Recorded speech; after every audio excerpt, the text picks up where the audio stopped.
No vídeo de hoje está em foco uma seita que se autodenomina de judeus messiânicos. Eu só quero lembrar, antes de começar a análise dessa seita, que os judeus messiânicos não são nenhuma novidade. Eles já existiam desde a época dos apóstolos.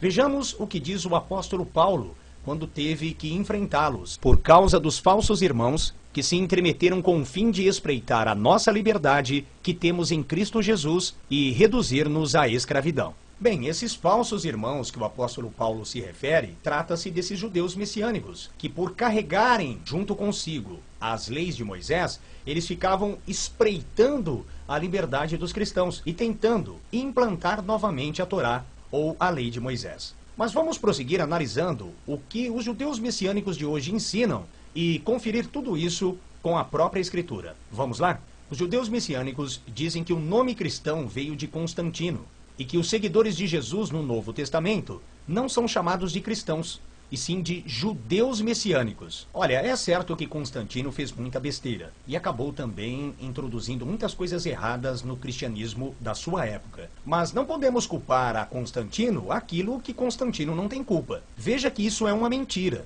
pois os cristãos não foram chamados de cristãos por Constantino, não. Isso foi muito antes de Constantino. Isso aconteceu lá em Atos, no capítulo 11, versículo 26, que diz: "E foi primeiro em Antioquia que os discípulos foram divinamente declarados cristãos." Em grego, Christianus, que vem de Christos, Cristo, que é o nome do nosso Senhor Jesus em grego, Rho Jesus Christos. Agora falar é muito fácil. Eu quero que vocês me provem no Novo Testamento que os seguidores de Jesus Cristo eram chamados de judeus messiânicos. Próxima questão. Os judeus devem guardar a Torá, mas os gentios não são obrigados. Vamos ver agora que nem mesmo essa interpretação consegue sobreviver com textos do Novo Testamento. Quando, porém, o apóstolo Paulo falando, vi que não procediam corretamente, segundo a verdade do Evangelho, disse a Cefas, na presença de todos: se sendo você, apóstolo Pedro, judeu, vive como gentil e não como judeu, por que obriga os gentios a viverem como judeus? Veja que podemos concluir duas coisas nesse versículo. Primeiro, que os judeus não precisam guardar a Torá, ou a lei.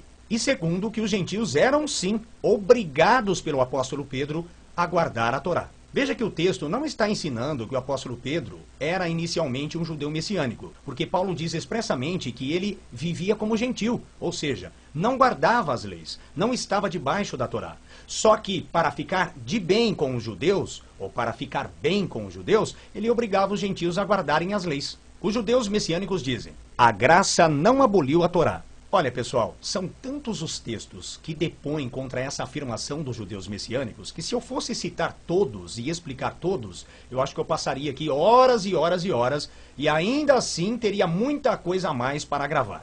Então, sendo bastante sintético, vamos conferir alguns pontos. Não somos justificados pela Torá. O homem não é justificado por obras da Torá ou da lei, e sim mediante a fé em Cristo. E o apóstolo Paulo diz mais: morri para a Torá. Olha, depois dessa, se não ficar claro que além de não sermos justificados pela Torá, os cristãos morreram para ela, então eu não sei o que é que esses judeus messiânicos esperam mais do Novo Testamento. Isso prova que a graça aboliu a Torá. A Torá, ao contrário, anula a graça. Não anulo a graça de Deus. Se a justiça é mediante a Torá, segue-se que morreu Cristo em vão. Não somos salvos pela Torá e nem justificados por ela, e sim pela graça de Cristo. E o Novo Testamento diz mais: quem segue a Torá é carnal e não tem o Espírito Santo. Vocês receberam o Espírito pelas obras da lei ou da Torá ou pela pregação da fé? São assim insensatos que, tendo começado no Espírito, estejam agora se aperfeiçoando na carne. Cristo é o fim da lei ou Torá. Cristo é o fim da lei. Agora não pode haver mais dúvida. Cristo é o fim da lei. Isso prova que a lei teve um fim a partir de Jesus Cristo. E tem mais. A graça aboliu a Torá. Agora fomos exonerados da lei ou da Torá. Estamos mortos para aquilo a que estávamos sujeitos, que era a Torá. De modo que servimos em novidade de espírito e não na caducidade da letra. Entenderam? Exonerados, libertados, livres da Torá. É claro o versículo. Também os judeus messiânicos, na tentativa de forçar as pessoas a voltarem aos rudimentos do judaísmo, à lei mosaica, eles citam um versículo que está em João, no capítulo 4, versículo 22, que diz: porque a salvação vem ou se origina dos judeus. Mas é isso mesmo que diz o versículo? Jesus Cristo disse que a salvação vinha dos judeus, que é um povo, e não do judaísmo, que é uma religião. Agora, naquele momento, Jesus Cristo estava se mostrando a ela como o salvador do mundo. E Jesus Cristo era o quê? Era judeu. Então Jesus falou a verdade. A salvação vem dos judeus. Ele falava dele próprio também. Tanto é verdade que Deus não considera mais o judeu carnal, que o próprio Jesus Cristo disse o seguinte: portanto lhes digo que o reino de Deus será tirado de vocês, falando com os judeus, e será entregue a um povo, ou uma nação, como está na tradução do Novo Mundo, que lhe produza os respectivos frutos. Jesus Cristo diz claramente que o reino de Deus será tirado do povo judeu e entregue a uma outra nação, ou seja, aos gentios. E não para por aí não. Não pode haver judeu nem grego. E se vocês são de Cristo, também são descendentes de Abraão e herdeiros segundo a promessa. Aqui acabam-se as dúvidas. Em Cristo não há nem judeu e nem gentil, ou grego. Todos são um só povo em Cristo Jesus. Cai fora o judeu genético e entra o judeu espiritual. Não é judeu quem o é apenas exteriormente, porém judeu é aquele que o é interiormente. E circuncisão é a que é do coração, no espírito, não segundo a letra, que é a Torá, e cujo louvor não procede dos homens, mas de Deus. Veja o que o apóstolo Paulo disse ainda mais. Temos nós, falando dos judeus, qualquer vantagem? Não, de forma nenhuma, pois já temos demonstrado que todos, tanto judeus como gregos, que são os gentios, estão debaixo do pecado. O judeu não é melhor que o gentil, porque ambos estão debaixo do pecado. Sei que ainda há mais argumentos dessa seita chamada de judeu messiânico, mas eu vou deixar esses argumentos para o meu segundo vídeo. Um abraço e até lá. Olá, meus amigos, vamos seguir para a segunda parte desse vídeo, analisando as heresias dos judeus messiânicos. Bom, os judeus messiânicos dizem que não há Antigo Testamento ou Novo Testamento, e sim Primeiro Testamento ou Segundo Testamento. Vamos conferir então se isso realmente é verdade. Pois até o dia de hoje, quando fazem a leitura do Antigo Testamento, em grego, palaias diatekes. Essa palavra grega palaias, ela é usada como prefixo em várias palavras. Por exemplo, o que a galera do Yahoo gosta muito de falar no YouTube, o paleo-hebraico. Pois é, esse paleo vem de palaias, que quer dizer o antigo hebraico, o velho hebraico, o hebraico arcaico. Já em 2 Coríntios, capítulo 3, versículo 6, lemos: o qual nos habilitou para sermos ministros de um novo testamento. Em grego, kainees diatekes, que vem de rekainé diateke, que quer dizer o Novo Testamento. Outra das afirmações estapafúrdias dos judeus messiânicos é que Jesus não fundou uma nova religião e que o cristianismo se originou com Constantino.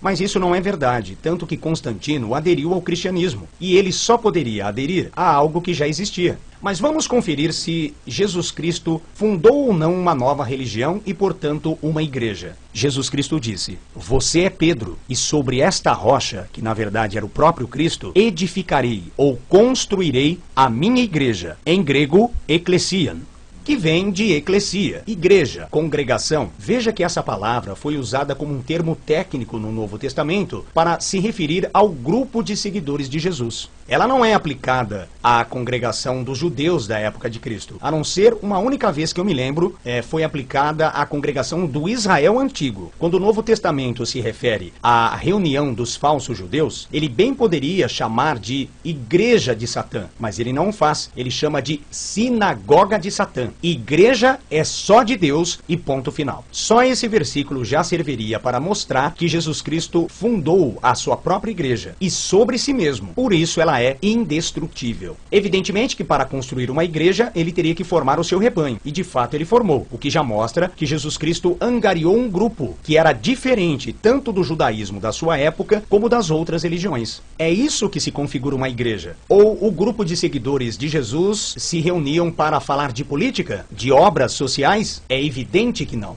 Eles eram um grupo estritamente religioso. Jesus Cristo disse: vão, portanto, façam discípulos de todas as nações, batizando-os, ensinando-os a guardar todas as coisas que lhes tenho ordenado. Se Jesus não estivesse fundando uma religião à parte das demais, ele nunca teria dito para ensinar as coisas que ele ordenava ou que ele ensinava, e sim as coisas que os outros líderes já ensinavam em seu tempo. Sem contar, pessoal, que o grego koiné tinha uma palavra para a religião verdadeira, e essa palavra era eusébeia, que vem de eu, boa, correta, adequada, e sébeia, temor, reverência, piedade. Portanto, Jesus Cristo fundou sim uma nova religião com novos preceitos, e esta era a única religião verdadeira. Os judeus messiânicos, para tentar obrigar as pessoas a guardarem a Torá, eles usam um versículo-chave que se encontra em Mateus. Jesus Cristo falando: não pensem que vim destruir a lei, Torá ou os profetas. Não vim destruir, mas cumprir. É verdade, Jesus Cristo cumpriu toda a lei. E digo mais, foi o único a cumprir todas as regulamentações da lei. Agora, o que os judeus messiânicos escondem de você é a razão do porquê Jesus Cristo cumpriu a lei. E agora eu vou revelar o porquê. Cristo nos livrou da maldição da lei, Torá, fazendo-se ele próprio maldição em nosso lugar. E em Gálatas, no capítulo 4, nos versículos 4 e 5, o apóstolo Paulo nos explica o porquê Jesus Cristo guardou toda a lei. Vamos ver? Deus enviou seu Filho, nascido de mulher, nascido sob a lei, ou Torá, para livrar os que estavam sob a lei, ou Torá. Ah, agora conseguimos entender. Jesus Cristo cumpriu toda a Torá para nos livrar da Torá. Tanto isso é verdade que o próprio Senhor Jesus Cristo disse: a lei, Torá e os profetas vigoraram até João. Ora, se a Torá vigorou até João, como nós poderemos hoje viver debaixo da Torá? Cristo é o fim da lei, ou seja, a sua finalidade, o seu objetivo e a sua conclusão. Quando Jesus guardou toda a lei, ele simplesmente nos libertou dela. Agora vem a grande questão. Se eu sou perdoado de todos os meus pecados pelo sacrifício de resgate de Jesus, e eu sou salvo pela graça e estou libertado da Torá ou da lei, isso quer dizer que eu posso fazer o que eu bem entender da minha vida. Está correto isso? O apóstolo Paulo nos responde: cometeremos pecado porque não estamos debaixo de lei, mas debaixo da graça? Que isso nunca aconteça. Vocês foram naturalmente chamados à liberdade, irmãos. Apenas não usem essa liberdade como induzimento para a carne, pois a lei, Torá inteira, está cumprida numa só expressão, a saber, você tem de amar o seu próximo como a si mesmo. Todo cristão, apesar de não estar debaixo da Torá e não seguir a Torá para ser salvo, porque isso é impossível, ele também está debaixo da lei de Cristo. A própria Bíblia diz que quem crê em Jesus, mas não segue os seus mandamentos, é mentiroso. É óbvio que estamos debaixo da lei de Cristo. E essa lei muitas vezes é superior à própria Torá. Vocês se lembram que Jesus disse: ouvistes o que foi dito, olho por olho e dente por dente. Eu, porém, vos digo. Ou seja, Jesus modificou muitas coisas da Torá, tornando-a ainda mais rígida. Em outros casos, podemos diferir da Torá. E em outros casos, seguiremos a lei de Cristo exatamente como a Torá. Agora, o importante é saber que não fazemos isso porque estamos debaixo da Torá. Nós somos salvos pela graça e, por isso, nós seguimos as leis de Cristo. Quando surgir uma questão em que você precisará saber como agir, o próprio Espírito Santo vai te revelar. Agora, essa mensagem é especialmente para vocês, judeus messiânicos. De Cristo vos desligastes, vós que procurais justificar-vos na lei, da graça decaístes. E agora uma mensagem para nós cristãos. Porque nós, pelo Espírito, aguardamos a esperança da justiça que provém da fé. Um abraço a todos e fiquem com Deus.